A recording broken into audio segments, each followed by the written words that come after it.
Hey there, 14 of the Let's Grow Annual Challenge. Sharon Horne-Ellstrom here, and today we're talking about physical growth. We've been talking about physical growth all this month, and we're going to do something I call the Lifeline exercise. A Lifeline exercise is just a timeline exercise, but for your life, instead of major historical events and things leading up to major historical events like wars and things, we're going to talk about and think about today our timeline, our personal lifeline and timeline. And I doodled one out since I'm traveling. I do not have my usual cardboard lifeline with me, and I don't show my real one anymore because it's huge. I took one of those two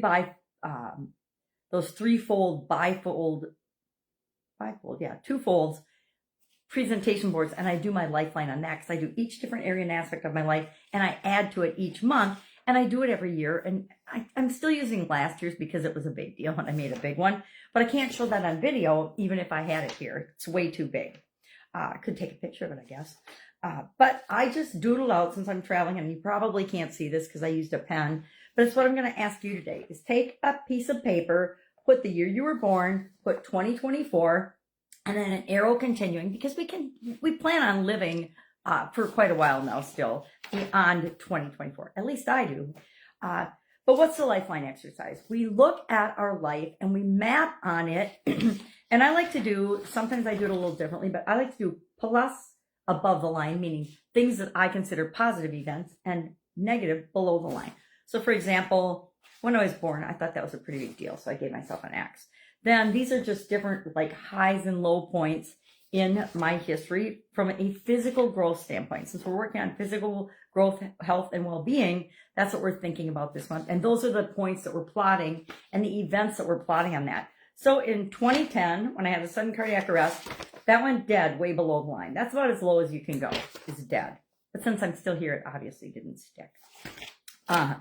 So why do we want to do this, and what can we learn from this? Number one, it's just a self-reflection exercise that helps us look for patterns and milestones and things that have had an impact on us. And a lot of times when we have an event, when it happens, we have no idea the impact it's going to have on us. I know so many people that have had really bad health challenges, had super bad diseases, or been in really bad accidents. And some people recover from those things, some people don't.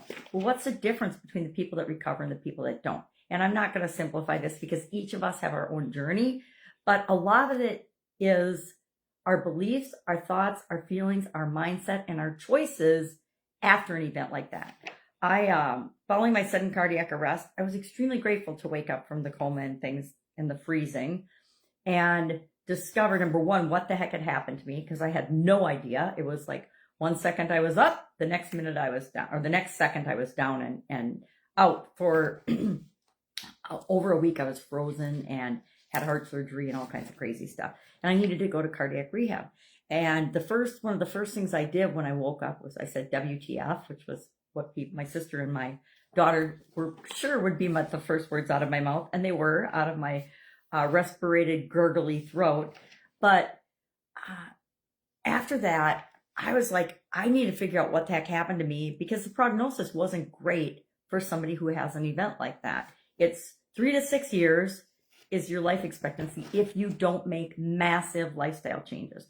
And I didn't focus on the 3 to 6 years. I focused on the make massive lifestyle changes. And that's exactly what I did. In every area and aspect of my life, I had to evaluate, reflect, and then make massive changes in those areas, because what I had been doing up until that point obviously was not working for me. Thought it was, right? We all think we're doing what is right for us at the time, but it clearly was a sign that it was not right for me. And it wasn't just one area of my life. There were several areas of my life. One of the major ones was physical. I was not eating right, sleeping, taking care of myself, de-stressing, paying attention to my nutrition, all of the above. I was very out of whack and out of balance, which is when stuff like that happens to us, I think, was my wake-up call to say, hey, you're not done yet, but you better get your act together, because you're not going to keep going the way you're going. So today, we're going to look at our personal lifelines. That's our action item today. And ask ourselves from a physical growth standpoint, what are my high points? What are my low points? And what patterns or things am I willing to see? Because we have to be willing to see what's going on with us in order to fix what's a little bit broken, improve what can be improved, and eliminate some things that are definitely not good for us in our life.